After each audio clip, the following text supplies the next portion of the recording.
There it is. Just always have to wait a little bit for that to finish loading.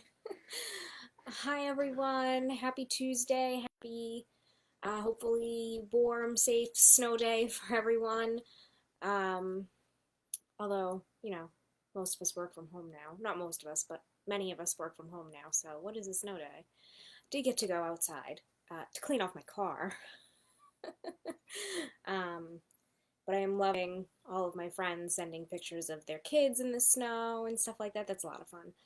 Um, and my little kitty cat had a fun time yesterday watching the snow. Yeah, there she is. Do you see? She just gave me a high five. I think her paw was a little too low though. She gave me a high five. Right? You did high five? High five! Ah! We're working on that trick. She doesn't always do it. She doesn't always. She has to be in the mood. So yeah, she watched the snow with me all day yesterday. That was fun. And now I am finishing up some tea. I don't know if you saw, but our winner for Tea Madness was English breakfast, and so that's what I'm having right now, which is probably a mistake because there's caffeine in it. Um, but it does taste good. That was our winner for Tea Madness, so I emailed the person who won from the raffle. So that was fun. That was really, really fun. So many people participated and voted in each round. That was a lot of fun. Had a really good time with that. We'll have to do something similar in the future. Um, she's like sitting right in my spot, so I'm like in a weird position today. Anyway, got my tea. I hope everybody's staying warm and also enjoying a warm drink. Today's a perfect day for tea, hot cocoa, coffee with a yummy creamer, something like that. Um, and also, maybe you had some time to read if you were able to stay home, which I hope everybody was. And if you read something good, if you had a good snow day companion movie, maybe you binge watched something, let me know what it was. Yeah, yeah, she's just not paying attention to me anymore. Anyway, I finished last night Catherine McGee's Majesty, the second American Royals book. And again, I can see why teens like the plot and the story, but I have a feeling that many readers, and I have a feeling because I went and I looked on Goodreads when I was done to see if anybody else who reviewed it felt the same way that I did. Disappointing. Disappointing. An interesting series to read. Nonetheless, it's a duology. But a lot of people were like, this needed to be a trilogy. Why did you do what you did to us? Um, and I actually agree with a lot of the reviewers that I was having struggles with this book because it started out like, okay, so we're going to continue where we left off from the first book. And then all of a sudden, all of the characterizations and all of the relationships and romance and wants and needs that were built up and explored in the first book thrown in the trash. Thrown in the trash. And it just ended. It was an unsatisfying ending, but I guess I understand why some of it ended the way it did, but there really could be a third book. Or like an epilogue, maybe. Um, but it's just one of those books where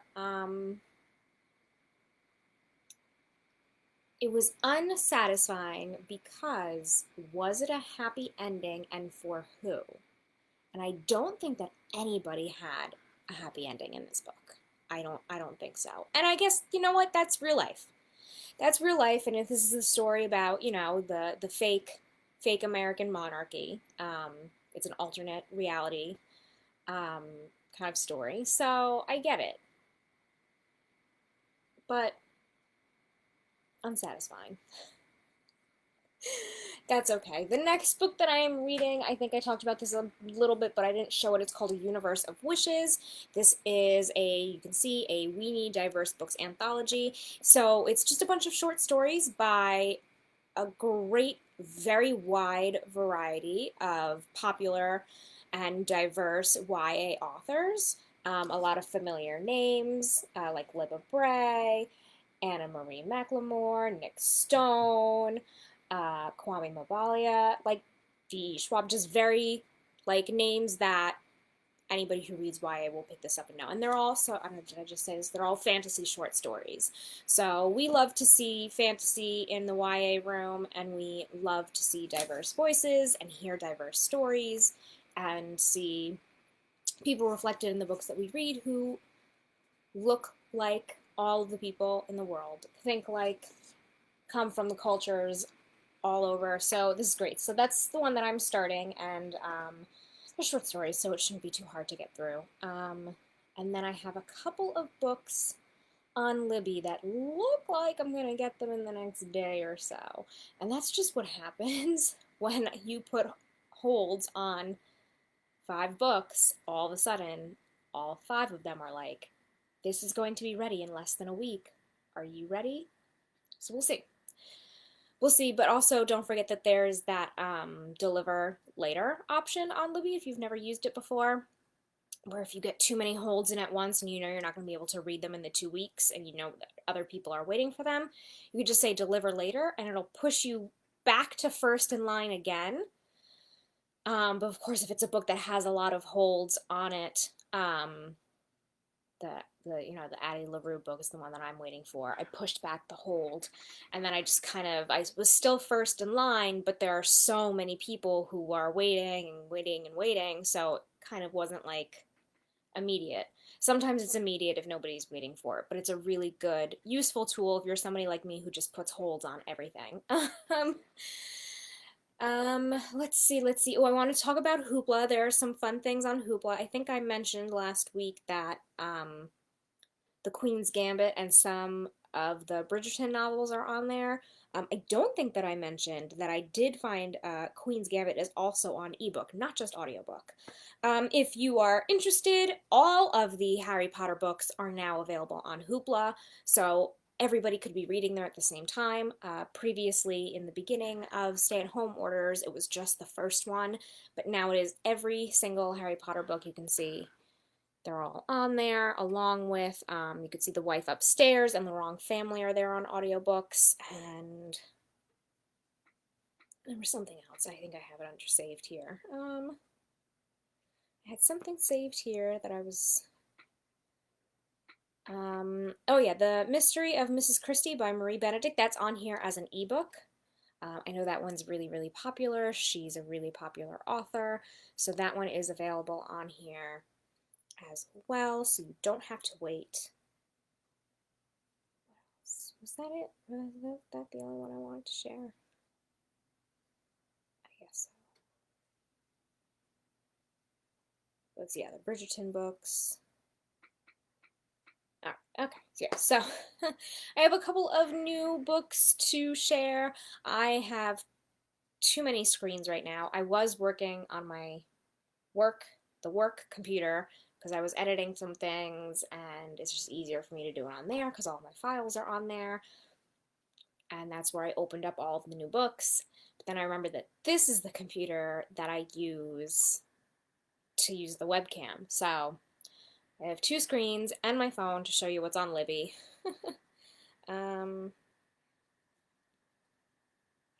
Of course, everybody has been waiting. The Four Winds by Kristen Hanna.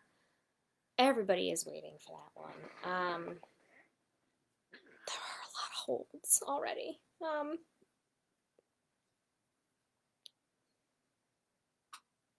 Yeah, I don't even want to tell you what it says. There are a lot of holds on that one. One of the most anticipated books of winter 2021.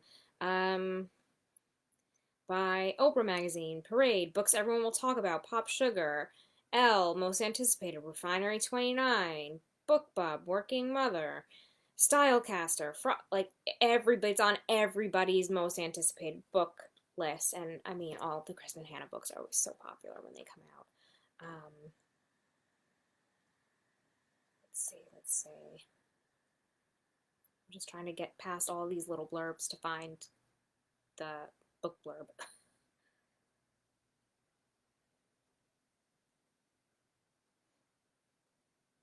There it is. Okay.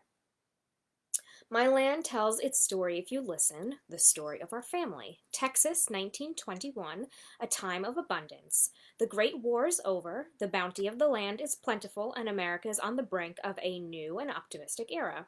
But for Elsa Wolcott, deemed too old to marry in a time when marriage is a woman's only option, the future seems bleak. Until the night she meets Rafe Martinelli and decides to change the direction of her life. With her reputation in ruin, there is only one respectable choice: marriage to a man she barely knows. By 1934, the world has changed. Millions are out of work, and drought has devastated the Great Plains. Farmers are fighting to keep their land and their livelihoods as crops fail and water dries up and the earth cracks open. Dust storms roll relentlessly across the plains. Everything on the Martinelli farm is dying, including Elsa's tenuous marriage. Each day is a desperate battle against nature and a fight to keep her children alive. In this uncertain and perilous time, Elsa, like so many of her neighbors, must make an agonizing choice: fight for the land she loves, or leave it behind and go west to California in search of a better life for her family. A rich, sweeping novel that suddenly brings to life the Great Depression and the people who lived through it. An indelible portrait of America and the American dream as seen through the eyes of one indomitable woman whose courage and sacrifice will come to define a generation. Also available as an audiobook.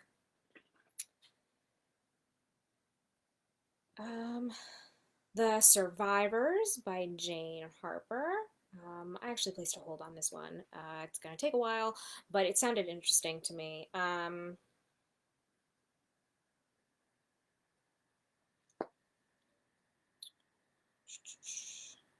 What did I show? Here it is. Here it is. There's the cover. There it is. Kieran Elliott's life changed forever on the day a reckless mistake led to devastating consequences. The guilt that still haunts him resurfaces during a visit with his young family to the small coastal community he once called home. Kieran's parents are struggling in a town where fortunes are forged by the sea. Between them all is his absent brother Finn. When a body is discovered on the beach, long-held secrets threaten to emerge: a sunken wreck, a missing girl, and questions that have never washed away. I think there was a longer synopsis somewhere, but it did sound really interesting. That's by Jane Harper.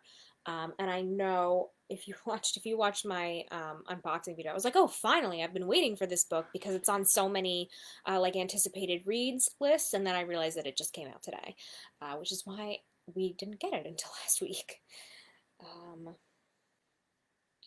And then Ibram X. Kendi released a new one. This is called 400 Souls, A Community History of African America, 1619 to 2019. And it is Black History Month right now, so this is good timing for this release. I know we're going to be posting some lists during the whole month of just great books to read. If you're looking for things to read, you really want to beef up your reading and make sure that you're reading books by Black authors. You want to know what's great to share with kids, family, and friends for Black History Month. We're going to be posting stuff all month long, so you can see some of the great authors whose voices we would love to amplify this month. And I know a lot of people are asking too. Sorry, I'm trying to find the synopsis on this.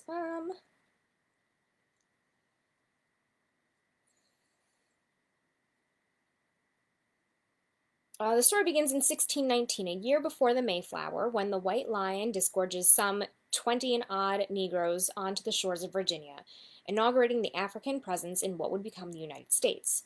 It takes us to the present, when African Americans, descendants of those on the White Lion and 1,000 other routes to this country, continue a journey defined by inhuman oppression, visionary struggles, stunning achievements, and millions of ordinary lives passing through extraordinary history.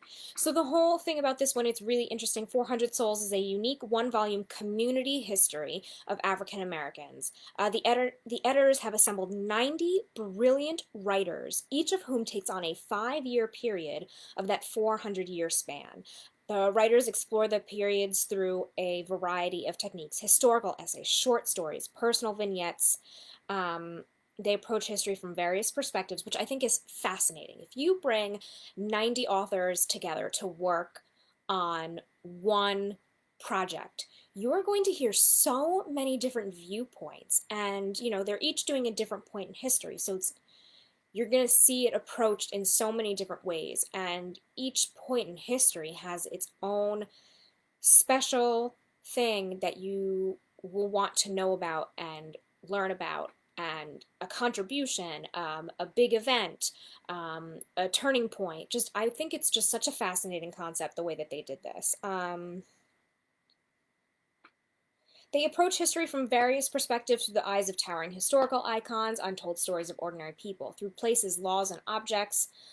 Themes of resistance and struggle, hope, reinvention course through the book.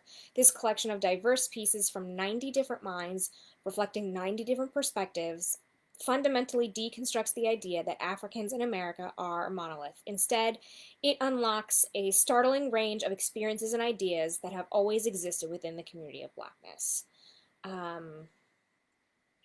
This is a history that illuminates our past and gives us new ways of thinking about our future, written by the most vital and essential voices of our present. I mean, what a great idea. I'm definitely looking forward to grabbing this and reading it. Again, there it is. It's such a good idea. And I know there are a lot of books that are anthologies and stuff, but I love to see the historical nature of it, because everybody approaches history differently, and everybody digests history differently, and everybody we're all different learners. We all learn in different ways. We all wake up the other computer. We all have different ways of digesting and dissecting information, and I just love that all of these different writers and storytellers came together to dissect history in a way that is unique to them. I love that. What a great concept. Really excited for that one. Some other ones that I have on the other computer, just to kind of go through quickly. We have a brand new Jonathan Kellerman. I'm sure people are going to be waiting for this one. It's called Serpentine. It's another Alex Delaware novel. Iris Johansen and Roy Johansen have Blink of an Eye.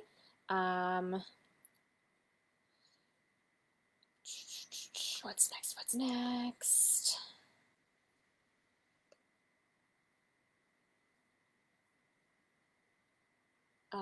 This one sounded interesting. John Hart, The Unwilling. It's a historical fiction thriller set in the South at the height of the Vietnam War. The Unwilling combines crime, suspense, and searing glimpses into the human mind and soul. Sorry, I got an email. Soul, the New York Times bestselling author John Hart, Sailor Style. Gibby's older brothers have already been to war. One died there, the other came back misunderstood and hard, a decorated killer now freshly released from a 3-year stint in prison. Jason won't speak of the war or his time behind bars, but he wants a relationship with the younger brother he hasn't known for years. Determined to make that connection, he coaxes Gibby into a day at the lake, long hours of sunshine and whiskey and older women. But the day turns ugly when the four encounter a prison transfer bus on a stretch of empty road. Beautiful but drunk, one of the women taunts the prisoners, leading to a riot on the bus. The woman finds it funny in the moment, but is savagely murdered soon after. Given his violent history, suspicion first turns to Jason, of course. But when the second woman is kidnapped, the police suspect Gibby, too. Determined to prove Jason innocent, Gibby must avoid the cops and dive deep into his brother's hidden life, a dark world of heroin, guns, and outlaw motorcycle gangs. What he discovers there is a truth more disturbing than he could have imagined. Not just the identity of the killer and the reasons for the woman's murder, but the forces that shaped his brother in Vietnam, the reason he was framed, and why the most dangerous man alive wants him back in prison. This is crime fiction at its most raw, an exploration of family and the past, of prison and war, and the indelible marks that they have. I just really thought that one sounded interesting when I was looking at all of these this morning. This one. Adam Grant, who wrote the originals and Give and Take, has a new one out. This is like a motivational economics nonfiction. It's called Think Again. The best-selling author of Give and Take and Originals examines the critical art of rethinking, learning to question your opinions and open other people's minds, which can position you for excellence at work and wisdom in life.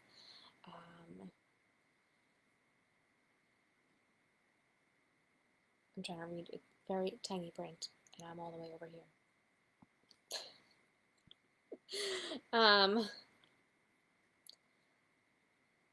Intelligence is usually seen as the ability to think and learn, but in a rapidly changing world, there's another set of cognitive skills that might matter more, the ability to rethink and unlearn.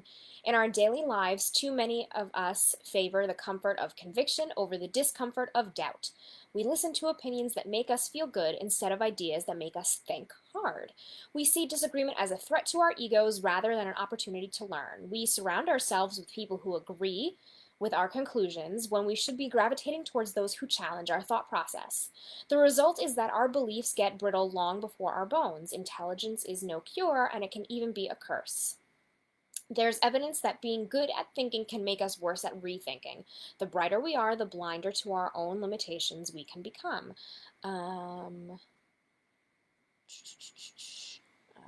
Bold ideas and rigorous evidence.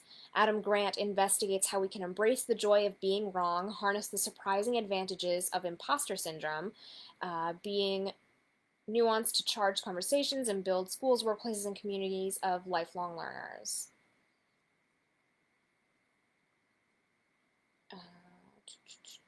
Think Again reveals that we don't have to believe everything we think or internalize everything we feel. It's an invitation to let go of views that are no longer serving us well and prize mental flexibility, humility, and curiosity over foolish consistency. And I love this last little line of the blurb. If knowledge is power, knowing what we don't know is wisdom.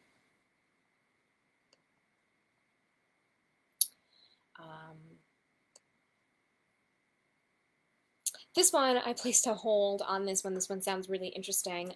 This is a mystery and detective sleuth novel. This is Finley Donovan is Killing It by L. Cosimano.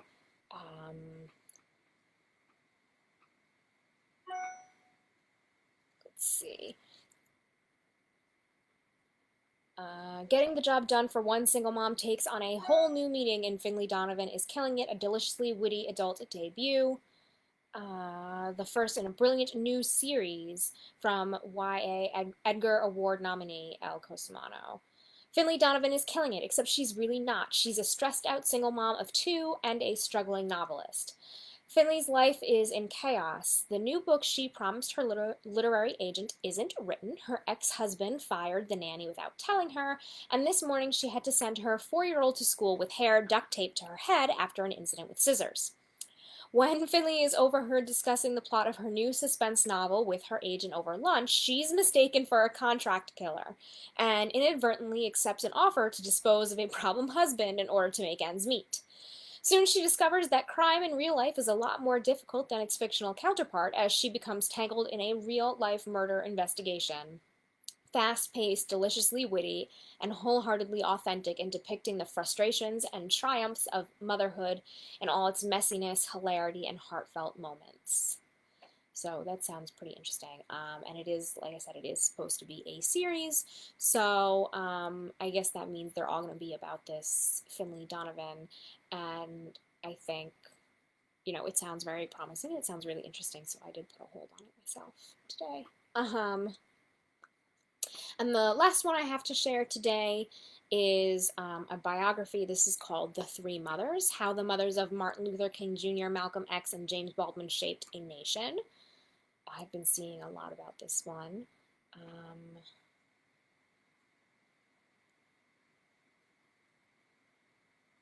Let's see, there's not really a blurb for this one.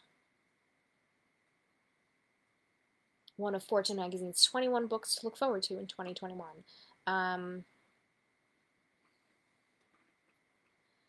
Bertus Baldwin, Alberta King, and Louise Little were all born at the beginning of the 20th century and forced to contend with the prejudices of Jim Crow as black women. These three extraordinary women passed their knowledge to their children with the hope of helping them to survive in a society that would deny their humanity from the very beginning. From Louise teaching her children about their activist roots, to Bertus encouraging James to express himself through writing, to Alberta basing all of her lessons in faith and social justice. These women use their strength and motherhood to push their children towards greatness, all with a conviction that every human being deserves dignity and respect despite the rampant discrimination they faced. These women, their similarities and differences as individuals and as mothers, represent a piece of history left untold and a celebration of Black motherhood long overdue. So that's another really good one for Black History Month. Hello, hi there. How's it going? So, yes, this is another really good one for Black History Month, and again, another interesting historical perspective. Just one that we don't often talk about. What kind of families did these people that we know as part of history? Where did they get their oomph from? Where did they get their drive from? And I think that studying family history is so interesting. So many people study their own family history, so why not dive into the family history of these big figures in history? Which, by the way, reminds me, if you don't know yet, if you haven't seen, but judging by our numbers, it looks like a lot of people know, but I just want to share, we do have Ancestry on our website now for Township Library card holders, and I know some people have really been diving into it and using it, and that's exciting, but it is on there. So talking about family history, that's on there now, which is awesome. So, okay, so I guess that's it for me for today. Don't forget to keep sharing your reads with me. Let me know what you're reading and what you're enjoying. We did just close submissions for the Winter Adult Reading Challenge, and we actually had a really diverse group of books and reviews submitted. I don't know if there were any repeat books on there, which is really interesting. And we had several different people submitting. So we'll announce the winner for that probably later this week. But I'm also going to be making a list of the books that people submitted that they really liked. I just thought that was a really fun project to work on this week, and I think it should be interesting for everybody else to see what, other people, your neighbors maybe, are reading. Not that I'm going to reveal anybody's name, but just so you know, this is what people in town are reading. So I love that kind of thing.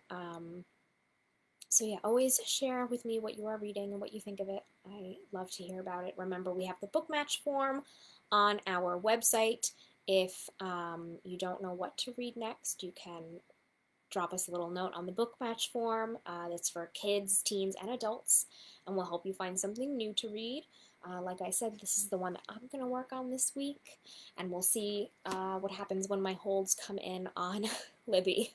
Don't forget, there are also magazines on Libby now, which is really, really exciting. If you need help finding them, let me know. I was going to make a video a couple weeks ago, but there was a little glitch in the system, so I couldn't do it, but now I can. But if you need a little help with the magazines, let me know. I will help you out. And I'm looking around. Are there any other books I wanted to talk about? No, they're all on my desk at work, and I couldn't go to work yet this week, so I hope everybody stays warm.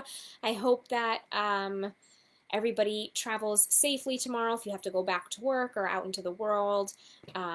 Be careful out there and just stay warm and cozy, and I'm gonna finish my tea, and I hope everybody has a wonderful night, and I will see you all soon. Bye!